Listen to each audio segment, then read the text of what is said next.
अब के गर्ने मन नपरे पनि ज्वाइँ मान्नै पर्यो टिका लगाइदिनै पर्यो ल त कहाँ हामी त यो सेतो टिका लाउनु नि हामी त बाहुन अर्को रातो टिका छैन हो यही भएर तँलाई यो बाहुन काँडासँग पहिला नजा भनेको दुख्रिहाल्यो के गर्ने पढ्ने बेलामा हेर त खानु नपाएर कति बर मेरो बहिनीको हालत यो हेर त यो बाबुको हालत खानै नदिनु मरन च्यासे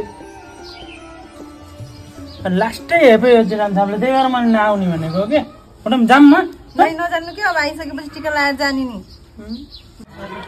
दुनियाँले कति पैसा कमाइसके त्यो अर्काको झोला बोक्दै नेताको पछि लगाएर जिन्दाबाद गर्ने त्यो काम सब छोड्नु होला छिटो लगाइदिनु न ढिलो भइरहेको मेरो बहिनीले राम्रोसँग पाल्ने त्यहाँ खै आइज त पनि तेरो खप्पर त्यो गाउँभरिका त्यत्रा मगरहरू थिए छोडेर तँलाई यो बाहुनसँग जानुपर्ने तँलाई ल राम्रोसँग खाइस मिठो मासु खाइस साँझ घर है ल तपाईँ जोइ साहब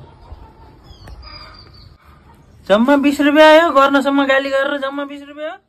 लौ न तपाईँको दक्षिणा हेप्ने पनि एउटा सीमा हुन्छ नि